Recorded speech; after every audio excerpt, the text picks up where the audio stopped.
Selamat pagi anak-adik kami kelas 10 IPS 1, 2, dan 3. Salam jumpa dan salam sehat. Pagi ini kita akan masuki materi baru, yaitu tentang individu, kelompok, dan hubungan sosial. Bab 2 mengenai individu, kelompok, hubungan sosial. Adapun yang menjadi tujuan pembelajaran mengenal mengidentifikasi realita individu, kelompok dalam hubungan sosial di masyarakat. Mengolah realitas individu, kelompok, dan hubungan sosial sehingga mandiri dan posisikan diri dalam pergaulan di masyarakat. Menjelaskan bentuk-bentuk interaksi sosial, menjelaskan fungsi-fungsi lembaga sosial. Individu dalam konsep manusia, individu sebagai makhluk yang otonom atau yang berdiri sendiri. Kata individu berasal dari bahasa Latin, yaitu individuum, yang berarti terbagi atau kesatuan terkecil. Kelompok sosial adalah kumpulan individu yang memiliki hubungan dan saling berinteraksi sehingga timbul mengakibatkan punya rasa kebersamaan dan rasa memiliki. Contohnya, SMA St. Thomas II merupakan kelompok sosial. Hubungan sosial. Hubungan sosial maksudnya hubungan timbal balik antara individu dan saling mempengaruhi satu sama lain atas dasar kesadaran, saling tolong-menolong. Unsur yang mendasari hubungan sosial adalah interaksi sosial.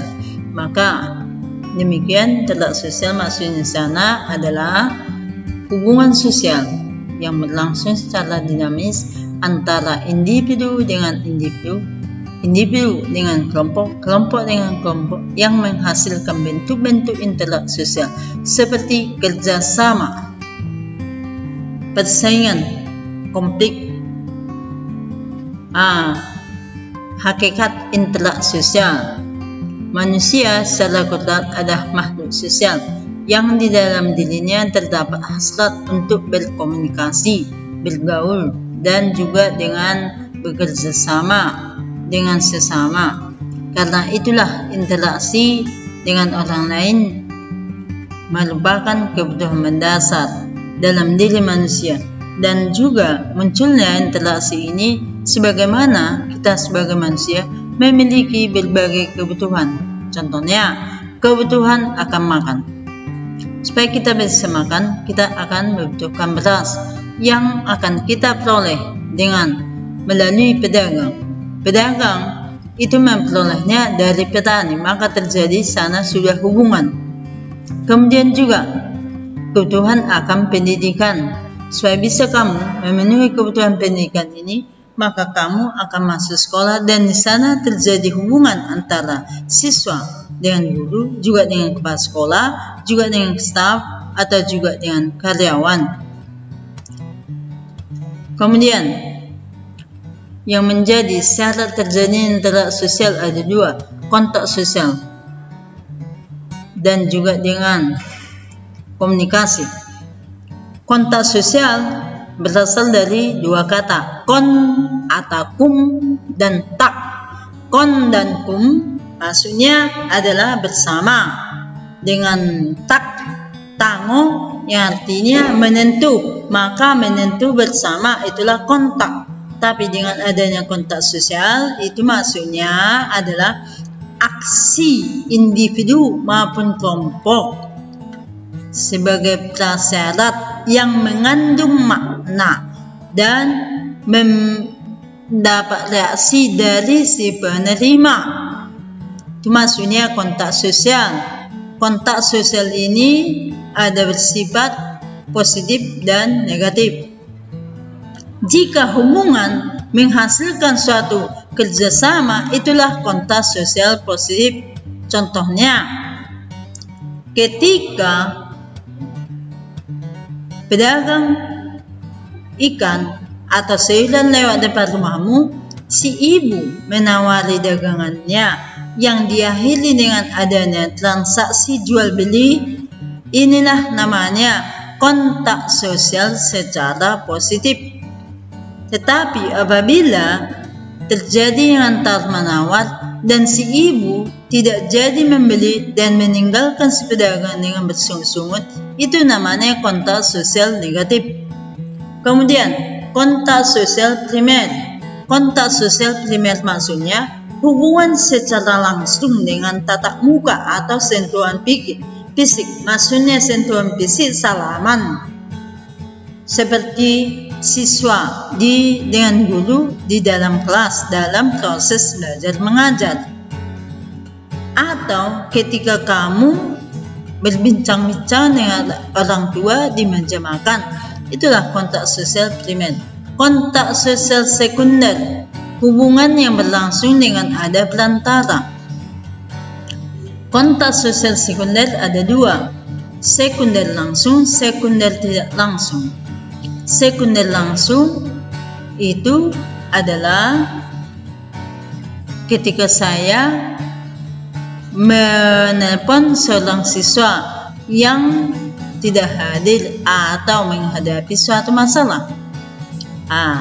Kemudian kontak sosial sekunder tidak langsung, saya menelpon ketua kelas supaya menyampaikan pesan kepada siswa yang bermasalah. Itu namanya kontak sosial sekunder tidak langsung. Kemudian komunikasi, penyampaian dan penerimaan pesan yang saling mempengaruhi di antara kedua belah pihak atau juga lebih. Itulah komunikasi. Maksudnya maka supaya berlangsung interaksi yang namanya kontak sosial dan komunikasi harus juga berlangsung. Tidak mesti dengan ada sentuhan fisik. Kemudian unsur-unsur dalam komunikasi ada komunikator. Komunikator artinya penyampaian atau orang yang menyampaikan pesan. Komunikan, orang yang menerima pesan. Pesan materi yang disampaikan oleh komunikator kepada komunikan. Media, alat bantu untuk penyampaian yang namanya pesan tadi. Efek itu sebagai pengaruh dari atau reaksi yang dimunculkan oleh si penerima pesan kepada yang menyampaikan pesan. Itulah efek. Maksudnya di sana. Akan tetapi jika ketika kamu mau ke sekolah, kamu melambaikan tangan kepada seorang atau supir angkot dan dia berhenti, itu namanya interaksi sosial. Sekalipun belum ngomong atau berbicara, sudah menunjukkan interaksi sosial. Kenapa? Karena aksi yang kamu buat mendapat reaksi dari supir angkot tersebut. Maksudnya di sana. Kalau yang namanya interaksi ini tidak mesti dengan langsung juga bicara, bisa dengan bentuk-bentuk reaksi badan kita. Seperti halnya seorang cewek lewat depan daripada cowok ganteng, kemudian cowok ganteng ini memberikan kedipan mata dan cewek itu menoleh, itu menunjukkan suatu terjadi interaksi sosial. Kemudian perhatikan tokoh-tokoh sosok, yaitu di sini Epping Goldman sebagai seorang sosiolog dan penulis yang lahir di Manville, Alberta, Kanada, 11 Juni 1922. Goldman adalah salah satu sosiolog paling berpengaruh di abad 20, mempelopori studi tentang interaksi tatap muka atau face-to-face interaction. Pendekatan interaksi, seseorang tidak langsung bereaksi atau memberi tanggapan terhadap rangsangan dari luar, maupun menilai atau mempertimbangkan terlebih dahulu berdasarkan definisi atas situasi. Ketika si pemuda tadi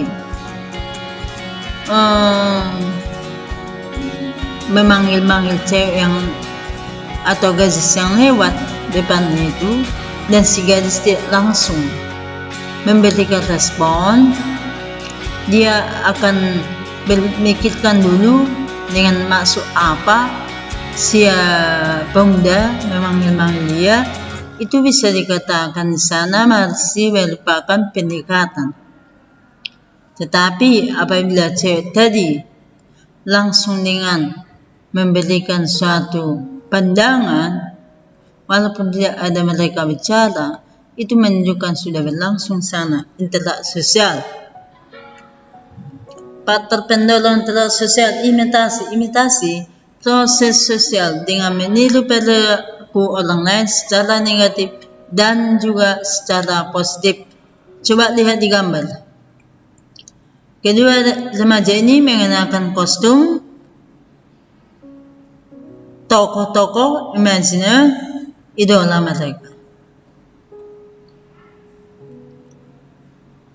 Yang penting dalam imitasi ada minat dan perhatian terhadap objek atau subjek yang akan ditiru. Apakah ini aja? Tidak. Di rumah kita kadang lihat anak kecil meniru cara ibunya menyuci pakaian, atau cara ibunya membawakan anaknya, atau dengan kata lain juga cara ibu menggendong bayi. Dia akan meniru ibunya dengan menggendong boneka. Sugesti artinya pemberian pendapat kepada seseorang tanpa ada tanggapan. Sugesti ini bisa dari pihak yang berwibawa, yang punya karismatik, atau saja melalui iklan. Kita kadang-kadang bisa langsung terpengaruh dengan iklan. Di iklan ada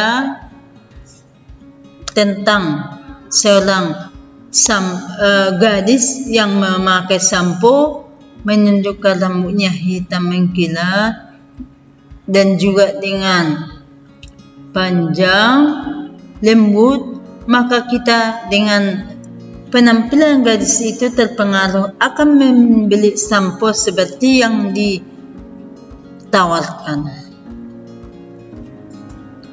Identifikasi kecenderungan seseorang untuk sama dengan orang lain. Bisa kita dalam hal berpakaian, cara daripada penyanyi yang kita idolakan, cara pemain bulu tangkis itu strateginya bagaimana, itu yang dimaksud di sana. Identifikasi atau penyanyi yang kita idolakan, bagaimana cara dia bernyanyi, pakaiannya, sikapnya, kita ikuti. Itulah identifikasi. Lebih mendalam dari imitasi. Simpati, yaitu proses sosial, adanya ketertarikan kepada orang lain, baik dalam sukakah, dalam duka. Ketika tetangga kita mengalami duka, kita ikut hadir di sana, melayat dan memberikan juga sumbangan. Itu namanya bersimpati.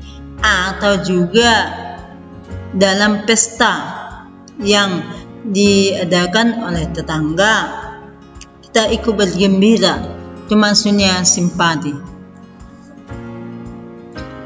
Sedangkan empati itu perasaan mendalam yang bisa mempengaruhi fisik dan mental, yaitu seorang ibu yang sampai jatuh sakit dan juga dengan tidak selera makan, mengingat anaknya yang mengalami penyakit kanker, termasuk dengan empati.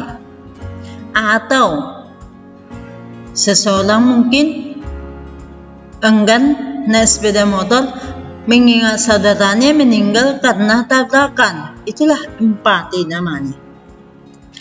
Bentuk-bentuk interaksi sosial ada dua. Proses asosiatif terdiri atas 3: kerjasama, akomodasi, asimilasi, akulturasi. Kerjasama suatu kegiatan yang dilaksanakan secara bersama untuk tujuan yang sama. Kerjasama ini ada kerjasama bargaining, yaitu kerjasama antara dua organisasi atau negara dalam bentuk adanya perjanjian pertukaran barang. Kemudian kerjasama kooptasi, kerjasama dengan penerimaan unsur-unsur baru dalam suatu organisasi atau negara untuk menghindari adanya ketegangan. Setelah reformasi, itu terbentuk KPK sebagai usaha kerjasama atas usulan pihak-pihak tertentu oleh pemerintah menyetujui pembentukan KPK mengatasi yang pernah adanya ketegangan masa-masa Orde Baru. Itulah namanya kooptasi. Maka KPK itu terbentuk setelah yang namanya zaman Orde Baru.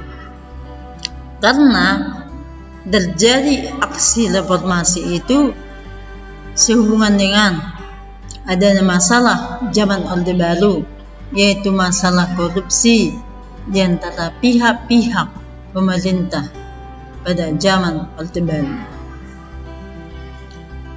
Ada namanya kerjasama koalisi, kerjasama antara dua organisasi atau lebih untuk tujuan sama. Dalam hal ini, partai dalam pemilu bisa membentuk kerjasama untuk menentukan mengusung siapa presiden yang mereka usulkan atau yang mereka pilih. Itu maksudnya di sana. Kemudian joint venture. Joint venture adalah kerjasama di antara proyek, seperti halnya dulu Indonesia dengan PT Freeport milik Amerika Serikat mengadakan kerjasama dalam usaha tambang emas, yang mungkin sekarang PT Freeport sudah milik Indonesia. Akomodasi. Akomodasi itu adalah suatu proses sosial interaksi untuk menciptakan keadaan stabil dengan cara mengurangi, mengatasi, menyelesaikan pertentangan. Ada akomodasi koersi, yang maksudnya usaha menyelesaikan pertentangan secara kekerasan atau paksa. Ini biasanya muncul zaman-zaman penjajahan. Kompromi, usaha menyelesaikan pertentangan dengan melalui suatu perjanjian. Arbitrasi, usaha menyelesaikan pertentangan dengan mengundang pihak ketiga yang berhak mengambil keputusan. Mediasi, usaha menyelesaikan pertentangan dengan menghadirkan pihak ketiga hanya sebagai pemberi saran ketika muncul masalah. Korea Utara dengan Korea Selatan, Indonesia hadir sebagai mediatornya. Konsiliasi. Dalam konsiliasi, menyelesaikan pertentangan dengan mempertemukan pihak-pihak bertikai oleh lembaga tripartit, seperti halnya ketika muncul masalah antara pemilik perusahaan dengan kaum buruh mengenai kenaikan gaji, maka muncul di sini Departemen Tenaga Kerja mengatasi dengan menaikkan atau menentukan upah minimum rata-rata. Sedangkan toleransi, kerjasama itu dilaksanakan secara bentuk formal. Stalemate, usaha menyelesaikan pertentangan di mana pihak-pihak bertikai menyelesaikan pertentangan karena merasa punya suatu kekuatan yang seimbang, seperti halnya Amerika Serikat blok barat Soviet Blok Timur menyelesaikan pertentangan mereka dengan cara mereka sendiri menentukan suatu perjanjian. Kemudian adjudikasi,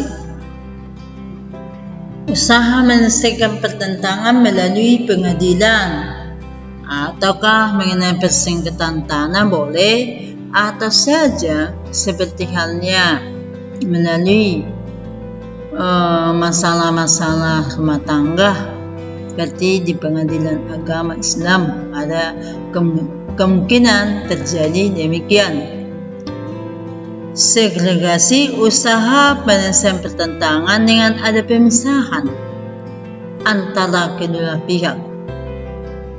Ketika berlangsung politik apartheid dulu, hal ini diadakan pemisahan antara kulit putih dengan kulit hitam. Eliminasi ini, pemisahan pertentangan ini dengan salah satu pihak mengundurkan diri atau mengalah, yang dimaksud di sini.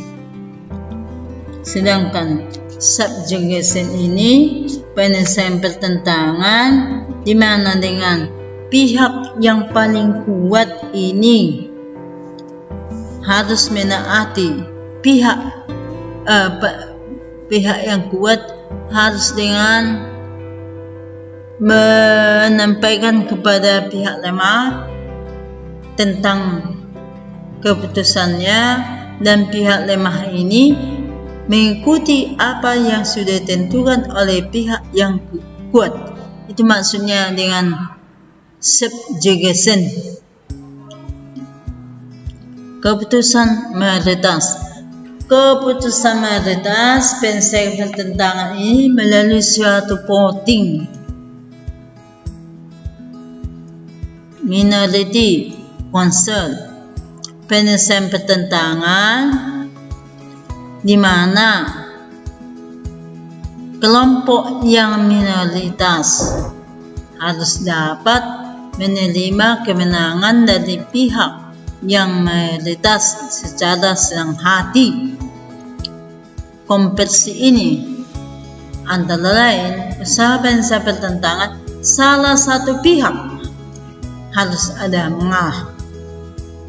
Gencatan senjata, usaha penyelesaian pertentangan dengan menunda permusuhan dengan ditentukan waktunya. Asimilasi adalah di sana terjadi usaha untuk mengurangi perbedaan di antara unsur budaya yang tidak sama sehingga mendapat kesatuan mental dan tujuan.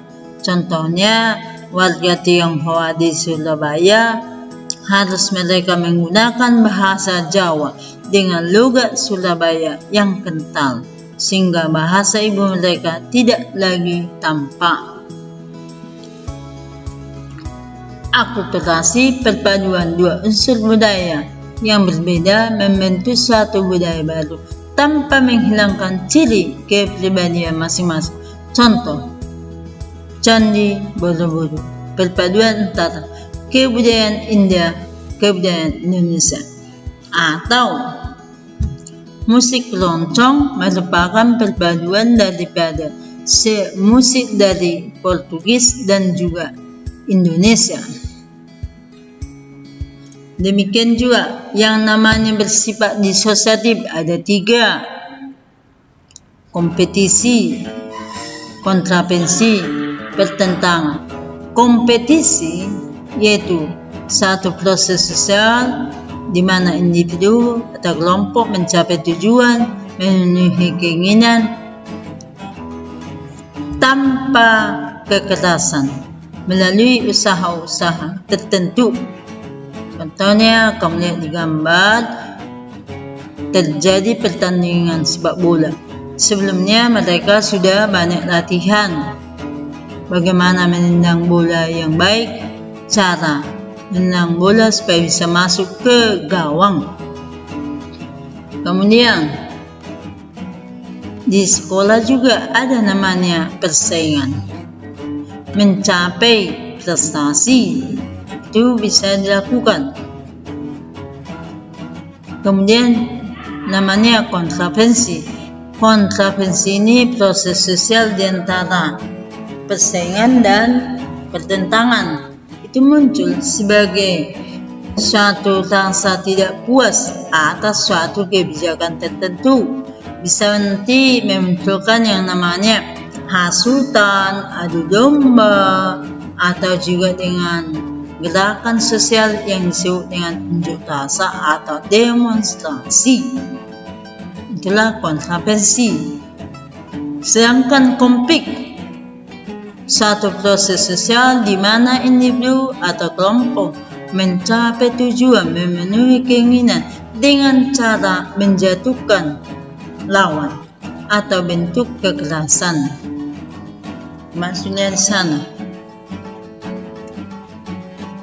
hubungan individu dan kelompok.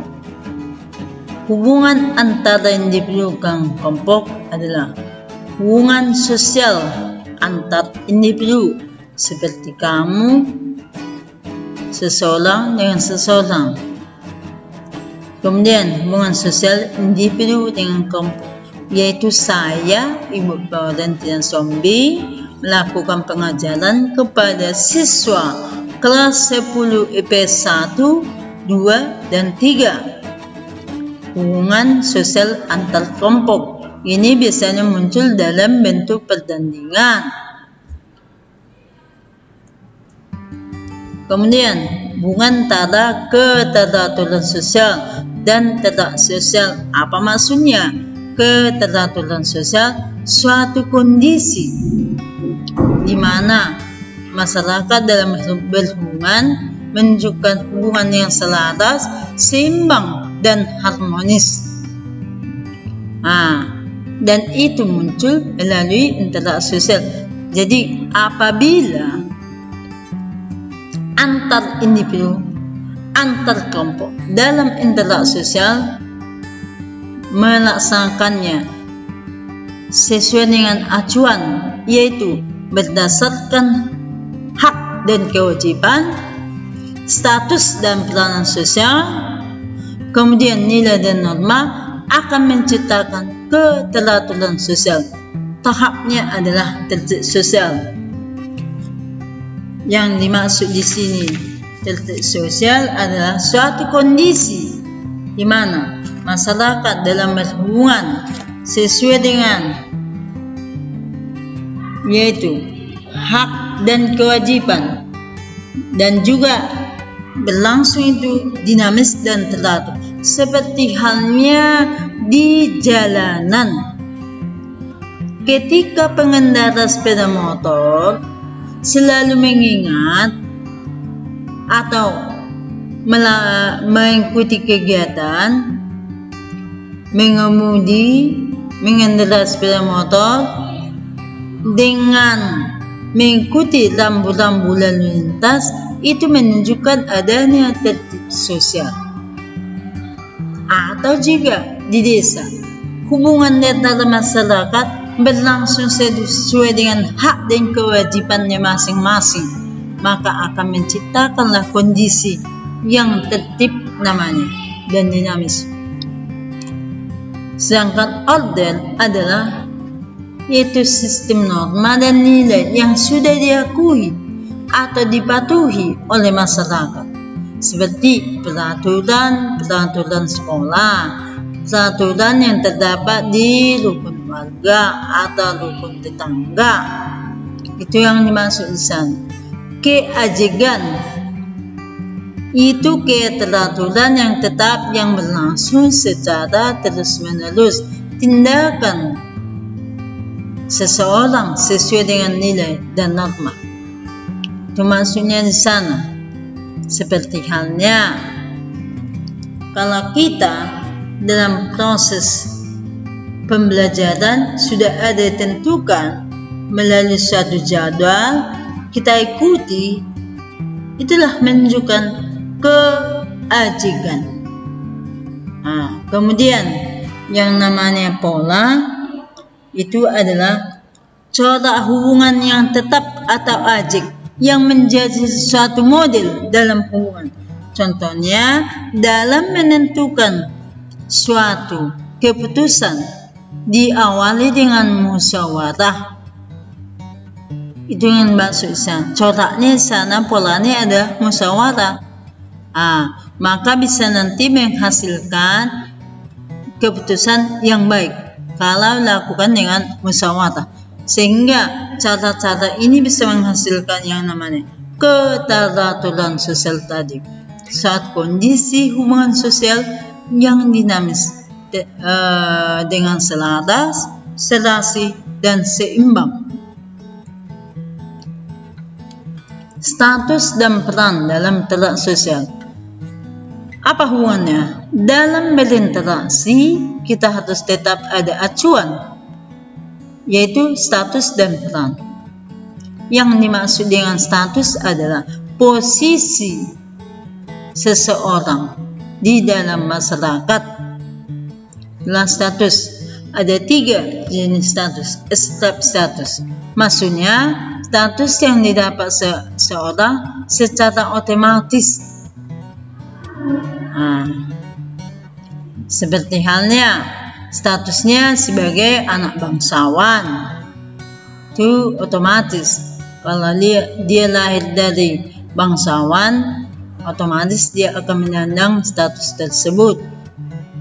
Seperti halnya cucunya Pangeran Charles, sudah begitu lahir sudah langsung memiliki status sebagai pangeran. Kedua, exercise status. Itu maksudnya kedudukan atau posisi yang diperoleh secara sengaja dengan usaha kerja keras. Seperti yang kamu lihat gambar, seorang gadis atau Ani, tahu ganti namanya, kita buat namanya Anita, memiliki gelar sebagai sarjana ekonomi diperoleh melalui usaha yang sengaja, yaitu kuliah, kemudian belajar. Akhirnya dia dapat mendapat gelar yang namanya sarjana ekonomi. Exercise status, yaitu kedudukan yang diperoleh seseorang sebagai pemberian penghargaan dari pihak lain, mungkin melalui jasa-jasanya, seperti halnya pahlawan Jenderal Ahmad Yani mendapat gelar pahlawan revolusi atas jasanya pada masa-masa revolusi. Kemudian pasangan status, sebenarnya di sini saya tengok tadi peran sosial. Peranan sosial adalah merupakan perwujudan dari hak dan kewajiban seseorang yang dilakukan sesuai dengan statusnya. Itulah peran sosial. Peran sosial ini ada yang namanya dengan aspek role atau peran sosial yang muncul secara dengan sendirinya. Contohnya anak bangsawan, otomatis muncul perannya karena dia lahir dari keluarga bangsawan. Kemudian ada aspek role, itu peranan yang dilakukan dengan sengaja, seperti Presiden Jokowi secara sengaja memilih perannya untuk menjadi presiden. Itu maksudnya di sana. Ada peran yang tidak begitu diharapkan oleh masyarakat. Saya juga demikian. Sekarang kita lihat lembaga sosial. Pengertian lembaga sosial merupakan dari istilah bahasa Inggris institusi, yaitu sistem nilai, norma, serta bentuk atau organ sosial. Lembaga sosial ini dapat dikatakan sistem daripada norma-norma secara khusus untuk memenuhi berbagai kebutuhan hidup daripada manusia. Ada lembaga sosial keluarga, ada lembaga sosial pendidikan, ada lembaga sosial politik, ada lembaga sosial ekonomi, ada lembaga sosial agama. Kemudian kita lihat apa yang menjadi ada dua fungsi lembaga sosial. Fungsi manifest, fungsi laten. Fungsi manifest maksudnya lembaga sosial yang memiliki fungsi yang diharapkan oleh masyarakat dan muncul secara sengaja. Kalau fungsi laten yaitu fungsi lembaga sosial yang tidak begitu diharapkan dan muncul secara tidak sengaja. Contohnya keluarga. Apa keluarga? Keluarga ada unit sosial yang terkecil yang terdiri dari ayah, ibu, dan anak. Maksudnya keluarga. Keluarga sebagai fungsi sosial, lembaga sosial. Fungsi manifest, keluarga ini memiliki fungsi sebagai sosialisasi nilai dan norma, memiliki fungsi sebagai reproduksi. Ada fungsi latennya. Keluarga memiliki fungsi pengawasan sosial. Baik, maksudnya di sana bahwa keluarga dalam fungsi sosialisasi harus bisa menanamkan nilai-nilai dan norma kepada anak. Itu maksudnya di sana fungsi sosialisasi. Kemudian juga reproduksi, bahwa keluarga ini adalah dibentuk untuk melanjutkan keturunan. Dari fungsi latennya tanpa disadari sengaja keluarga ini berfungsi sebagai pengawasan sosial. Itulah maksudnya sana. Maka ada dua fungsi dari setiap lembaga-lembaga sosial. Fungsi manifest, fungsi laten. Fungsi manifest tadi saya ulangi, fungsi yang diharapkan dan sengaja. Sedangkan fungsi laten, fungsi yang tidak begitu diharapkan dan muncul secara tidak sengaja.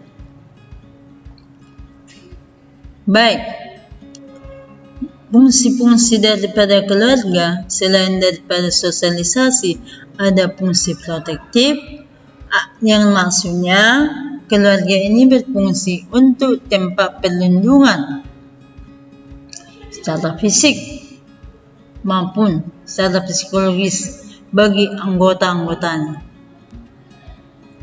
Fungsi ekonomi artinya keluarga ini memiliki fungsi bagi pemenuhan kebutuhan ekonomi. Kemudian ada namanya fungsi rekreatif. Keluarga harus bisa sebagai tempat rekreasi bagi si anak. Memiliki fungsi edukatif. Keluarga adalah merupakan lembaga sosial yang utama dan pertama dalam pendidikan si anak.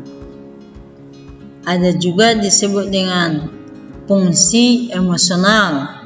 Keluarga sebagai wadah tempat untuk mengungkapkan perasaan baik dalam menerima kasih sayang. Itu yang dimaksud di sana.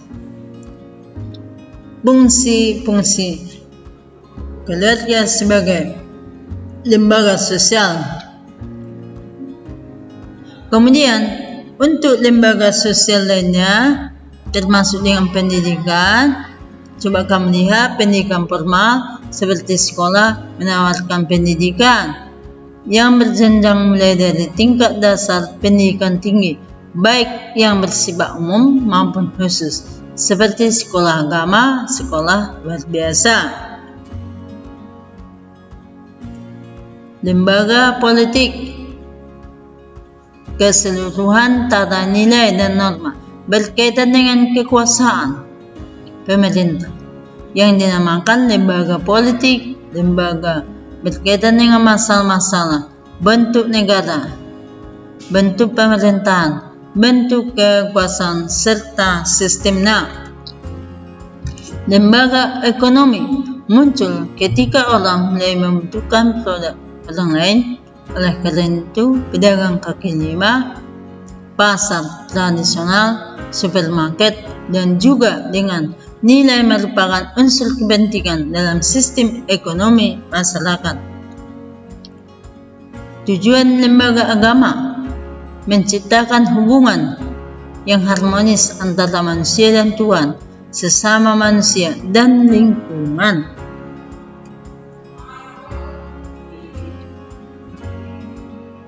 Baiklah, untuk anak didik kami, untuk lebih memperdalam tentang fungsi lembaga-lembaga sosial ini, baca buku nanti, silahkan ambil kesimpulannya. Jika ada kamu belum merasa puas dan kurang jelas, boleh kamu ajukan pertanyaan nanti dalam komentar Google Classroom. Demikianlah anak didik kami pembelajaran kita pada hari ini.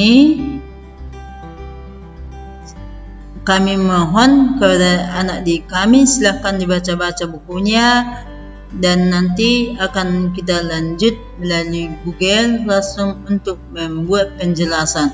Bye bye, semangat, selamat pagi menjelang siang, sampai jumpa kembali.